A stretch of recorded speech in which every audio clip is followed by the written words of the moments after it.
I've worked with Roger Dehaan for about 11 years, working across a variety of projects. The majority for the last probably 9 years has been in sport, and post-Olympics, more of a focus for his trust to look at how we deliver sport in the district. So originally it was meant to be a multi-storey car park, but the skate park has then become something so much more. There was a small outdoor skate park at the seafront, and there was always an intention to try and find a place for it within the local area. The plans developed from being just a skate park to something much, much more. As it developed and became something really special, we want Folkestone to become the home of skates in Britain. The hope is that we can have, future Olympic skaters here, and maybe not in time for Paris, but in reality, we've got some of the best facilities in Britain, if not in Europe, and we want to ensure that the local community can access that. The three cultural arms, if you will, to meet Roger's vision of creating Folkestone as a place to live, work and raise your children was, how do you improve education, how do you improve the art and the cultural offer, and how do you improve sport? So that if you want access to art, you want access to sport, it's affordable, it's accessible, and it's within the district, because one of the key barriers was distance and travel. So Roger would like all local children to access the park for £1 a month, which is incredible, and again, hopefully takes away any further barriers to kids having access to sport.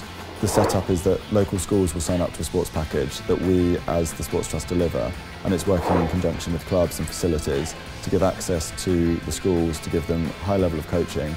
A principal driver has been creating these hubs where people can come and access sport on a regular basis in safe and inclusive spaces, and this will be the highlight for us. We've got a hockey and cricket centre of excellence with an athletics track just being finished. There's a sea sports centre that we'll be redeveloping next year, and then this space, not only will it create an incredible opportunity for sport, but all profits will then come back to the Sports Trust to help us run our other projects going forward. So we've had some really great feedback across the board. Schools are desperate to get in here. I think the excitement that we've seen from the schools and from the parents to get access to this place has just been incredible. But we've also had some pro skaters come down and skate the bowls, and have described it as groundbreaking, and the aspiration we've got to make this the home of skateboarding in Britain is well within reach. We want to be able to cater for both beginners who pick up the board for the first time or climb their first wall, all the way through to professional athletes, and we can both host big events, national events, all the way through to local jams that are just great for the local community to get involved. Education and sport and art, it all comes together, where skateboarding in particular, but also climbing, has a real element of that sort of cultural overlap, where music and art is a really powerful part of those two sports.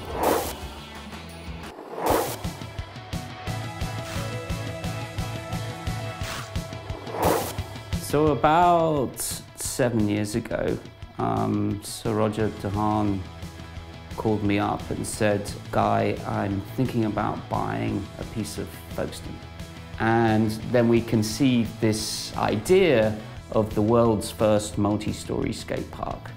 We didn't know it'd never been done at the time. We didn't know that we were creating something that was going to be completely groundbreaking, and we didn't quite know where the journey was going to take us. But we knew that it was going to be quite an exciting journey. How do you create a successful building? How do you create a successful extreme sports building? So it's just not for skate, it's for climbing wall, which will be the tallest climbing wall in the southeast of England, and also to include a boxing club as well. So what we were doing was bringing absolutely the best skate designers, climbing designers as well to this project, to create an architecture that will really work for the future and create something that's going to be really quite iconic in terms of its building architecture. What we wanted to try and achieve was a building that you come into, and the first thing you're going to see is this concrete bowl on the outside, and you're kind of wondering what that's all about. The engineering feat of putting a concrete skate park up in the air is really quite phenomenal. And it's not until you get inside that you understand the scale of what we've managed to create, which is 3 layers of skate. So what happens is the building gets larger as it goes up, and that means that we can have more skatable area. And then the walls come out at an angle, that angle allows the skater to come out of the bowl and then brush up against the wall, but the wall isn't hard against them. I don't think I've ever seen another skate park where there has been so much integration between skate and architecture, because we've got these huge columns coming all the way through the building which carry out these cantilevers, but the columns themselves are skateable. Building, architecture and skate all come together as one experience. The brief was to create a skate park that can be for the beginner right the way through to a pro skater. So we have a concrete bowl floor, a flow park and a street level. Well, the concrete bowl floor, what we've done is recreated that swimming pool bowl from Dogtown in California, which is a really amazing thing. The street floor, which is like a really sociable floor, it's where you do tricks. And then you've got an undulating flow park, which is a bit more entry level, and it's for skates, scooters and bikes. We invited a competition of artists to do huge murals. It's a big building, it needs big murals. And we selected 12, I think, artists to create these pieces. They are powerful pieces of work. We're working with an artist called Mr. Doodle, and he's agreed to paint a mural, graffiti art piece on the outside of the building. What we want to do is show young people that they can then branch out and see opportunity into the art world, into a fashion world, into these different worlds, and really open their imaginations up. By putting a skate park in the centre of the town, we're saying, young people, you are the most important people in this town. You are the future of this town. This building is for you. So we can have international competitions from around the world, bring the greatest skaters to Folkestone, and young people can be inspired by these skaters, but they know that they're going to be able to skate it. What we want to do is to make Folkestone a really exciting, inspiring place for young people, to create a building that is going to change young people's lives. And that's a really powerful thing. And this building is part of a much bigger jigsaw of regeneration, which is going to be so exciting for the town moving forward. And I'm really excited to see how young people will respond to the building, and maybe, just maybe, we might have the next new Sky Brown for Folkestone.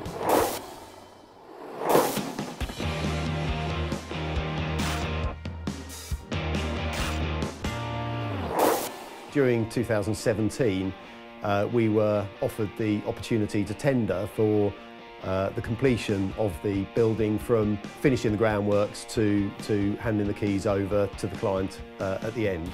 It was originally destined to become a multi-storey car park, but that was felt to be a bit of a wasted opportunity for such a prime site in Folkestone. And the vision for a multi-storey skate park emerged. And as a Folkestone-based contractor, we knew we absolutely had to be involved with this project, and we're just so happy that we got the opportunity to take that forwards, and to see now what stands before us is just an absolutely breathtaking building that we're incredibly proud of. The building is bespoke. Everything about it is completely unique.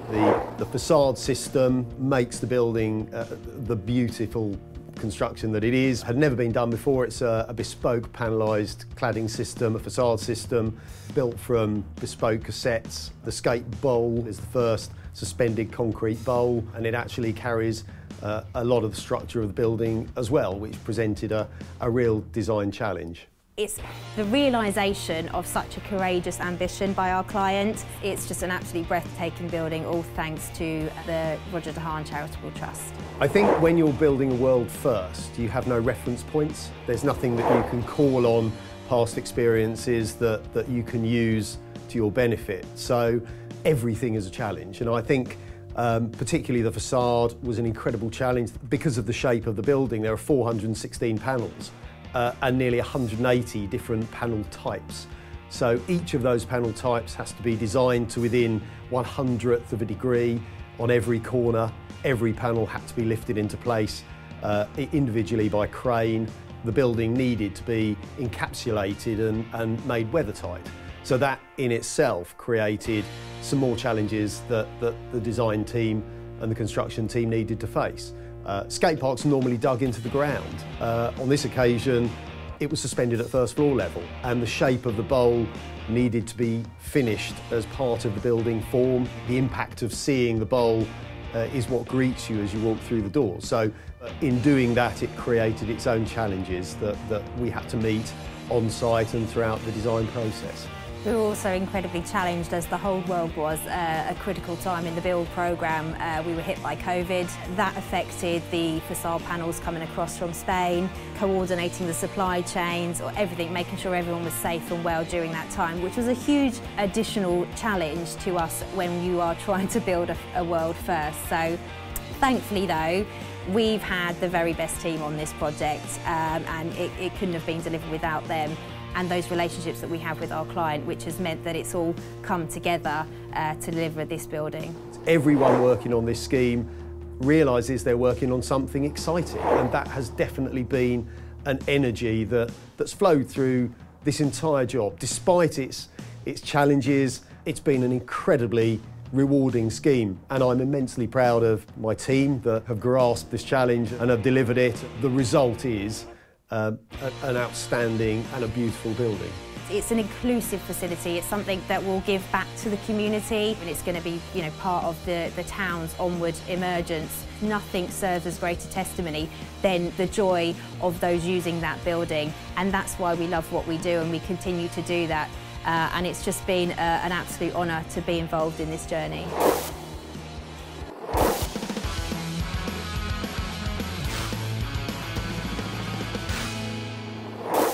We first heard about the F51 project in the press, and were invited up to meet the design team and the architects. And we had a really good discussion about what we felt was possible with the medium. Went away from the meeting, and shortly afterwards we were told that they were interested in working with us moving forward, which was really exciting. The first stage was kind of deciding what the different floors were going to do. The idea was that the first floor would be these kind of competition standard big bowls and pools, and then it was working out the balance with the other floors, the street floor and then the flow floor, which is kind of the most accessible space. And it was just a case of letting the spaces speak and imagining how we could create the most exciting terrain and the most opportunities for fun within the constraints of the building.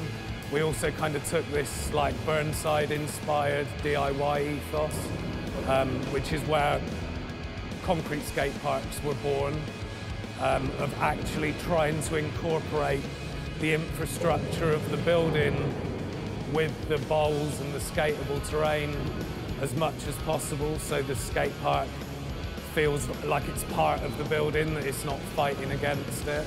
That was quite important. Just a whole host of kind of like design and structural issues that we had to design around, but also we had to ensure that our bowls were very skateable, had flow, there was connection between the two spaces, and it delivered something for more progressive riders, and perhaps a slightly tamer version, but still retain that integrity.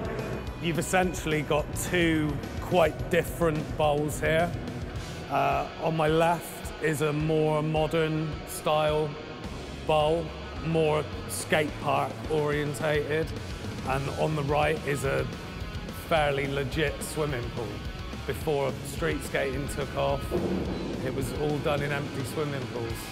Vert all the way round, tiles, pool coping. It's super fun. It's really quite gnarly. And yeah, the other bowl's 6 foot deep with some vert extensions. And we've tried to create some very interesting transfer opportunities. You've got the cradle at the tight end. There's not a lot of pools in the UK built to this spec and this standard. of everything in the building, this is probably the USP. Our job, once we designed the bowl, was to create the kind of surface finish for it. Floated our floor as we would do in an outside environment in many instances. Getting the concrete in here was probably the most challenging part. That was the biggest challenge, was the logistics of it. But like Russ said, build-wise, we just laid up all the coping, sat all the formers and sprayed the concrete. And it's a complete one-off. To have an individual willing to invest to this extent and retain such integrity in the project of this nature, it's an unbelievable gift to skateboarding and the community here. Just to have these features within a multi-storey building, four-wheeled sports enthusiasts, is just like, it's so super special and yeah, going to bring a lot of joy to people's lives. And having ridden it today, I feel quite jealous that I live 3 hours away.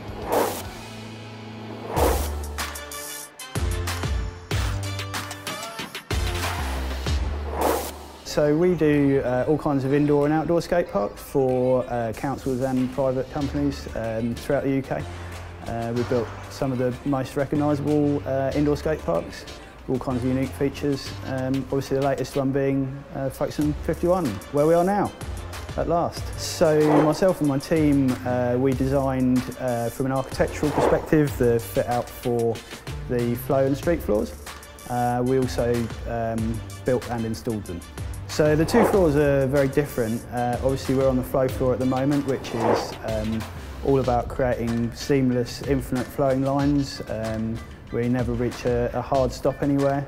The building's obviously quite unusual in shape and there's lots of columns and that kind of thing as well, which has led us to a quite unusual design where it all snakes and flows all around all of those different features as well.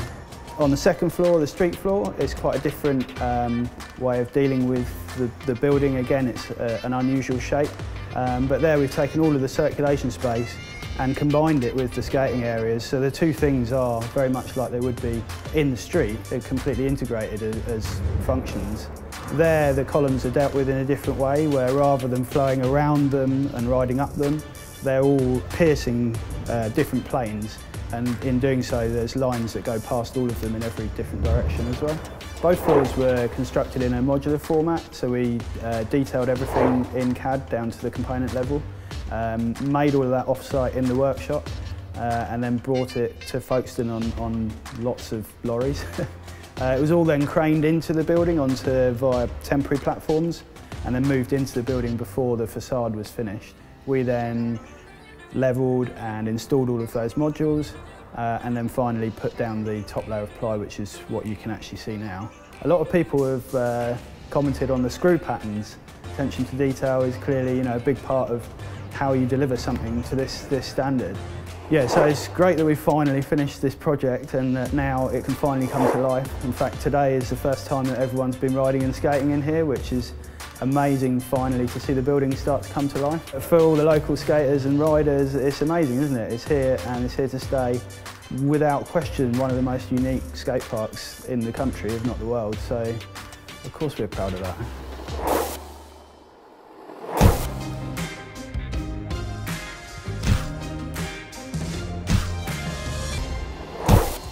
I think it was back in about 2014-15, a long time ago now, it seems, that I spoke to the Roger De Haan Charitable Trust on the off chance that if any facility came up, could they possibly consider us? And they came up and had a look at our venue where we were and could see the struggles that we were having and the high numbers that we were having in that small space and the difference we were making to people's lives in our community. And they come up with this wonderful idea. It seemed like a pipe dream at the time of this skate park where we could have some space and we could more than double the size of what the facility we currently had. I thought, well, this is an amazing opportunity. To be given this, we're going to take this. I cannot stress what a game changer this is and what a difference this makes by coming to a club and a facility as good as this. It really is top class, and comparing it with other facilities of other boxing clubs and what we've been used to in the past, it's really chalk and cheese. We struggle with what we've had over the years. We've done a great job in the 52 years that we've been running in the community. We've worked hard to get to this position, and and we want to make the most of it. I think everyone that comes through these doors is just going to be wowed by the facilities that we're going to have. We're going to have 12 punching bags, okay, similar to the one I've got behind me, but you're going to be able to work all the way around the bag.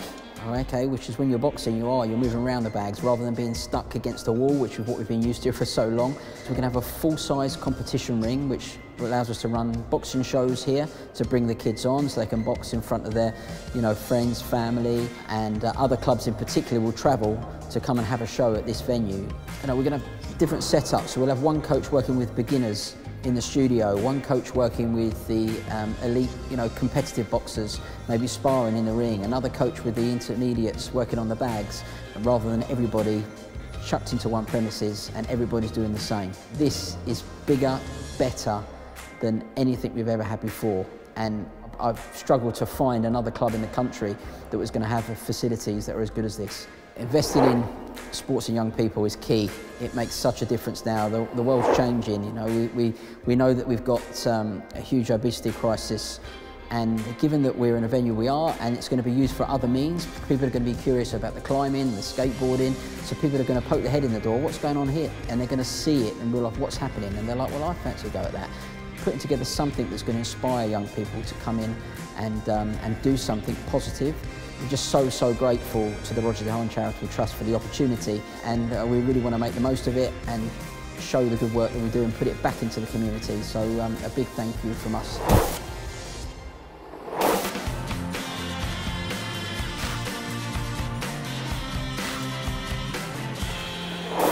So just over a year ago, F51 put out an open submission, an open call for artists to submit artwork that would become part of the skate park. So I submitted a piece that was very similar to this. This has evolved over the last year, and was really fortunate to be chosen to be one of the artists to have artwork in the skate park. So the inspiration behind this piece of art is really just a celebration of women, especially in a predominantly male sport as well. Folkestone, especially over the last few years, has a real up-and-coming female skate scene, which is so inspirational to young women or women of any age, but this was really supposed to kind of represent that.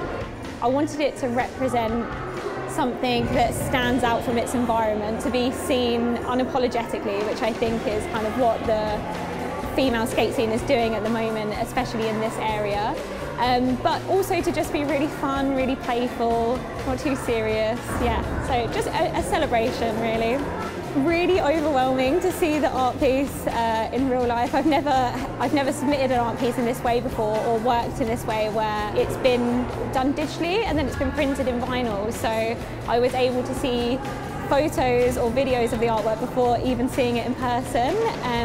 Seeing the scale of it and seeing how vibrant the colours are and how well it works in its environment. I feel so grateful. I feel really overwhelmed by it.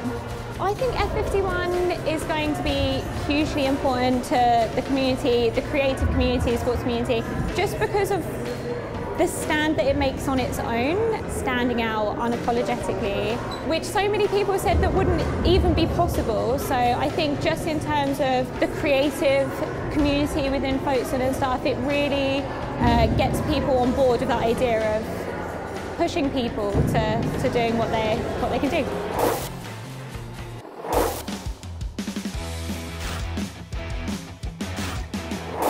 I've been working for the Sports Trust for about 5 or 6 years now, and we were obviously presented with this amazing opportunity to operate the park.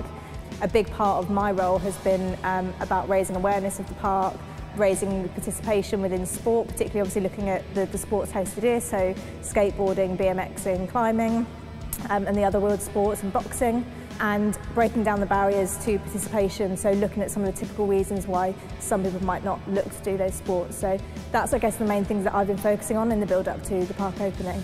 I run the marketing side of F51, so it's my job to make sure that the park is marketed in an authentic and successful way. We work a lot with local skaters to ensure of that authenticity and make sure they understand that the skate park is a space for them. We've ran some really exciting events with them over the last few years, including one called Peer Pressure, which we sold over 1,000 tickets to. We also used to run sort of weekly pop-ups to engage the locals as well, and it's just been about creating that trust with those skaters to make them feel like this is their new home. yeah, I think it's just really important for us that we create an ethos and an atmosphere here that's reflective of the people that are going to be using it. So, you know, we've really made it our job to just make sure that we are engaging with the local community in that sense. And even down to like an aesthetic level, when you walk into the park, you're surrounded by skateboard decks that are covered in the art of all Folkestonian and Kentish skaters with some sort of connection to Folkestone. We've reached out to about 40 of them that have come back and like very kindly supplied designs to sort of really make sure that this does feel like that community space. Yeah. The opportunities that are going to present itself here for local people will be fantastic, particularly for local young people. This park has gained like international attention, and you know, the events that it's going to bring here and the competitions it's going to bring here, the athletes that are going to come and kind of practice and use this park. It is going to be absolutely incredible, and as we've said, a big part has been about putting Folkestone on the map for skateboarding in particular, but you know, that will definitely happen with climbing as well. Kent as a whole now has these two incredible world's first suspended concrete bowls, and this pool in particular is going to be a crucial part, and I think sort of bringing people down to Kent, down to Folkestone. Yeah, I think we're definitely going to see the future generation of Olympic athletes coming and training at these facilities. You know, this will be like first and foremost a community building 100%, but there's no denying it's going to have that international appeal too.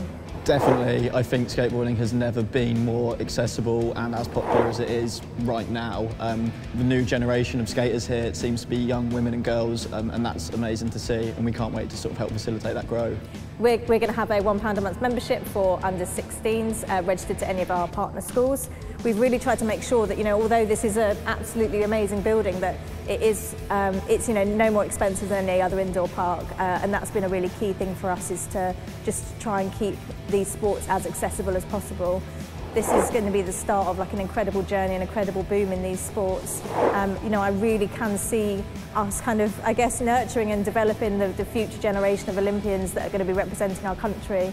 Another one for me is just seeing people speak about Kent, speak about folks in the skateboarding context, the power of having F51 as this sort of skateboarding hub now. I'm excited to see how that develops and what comes next.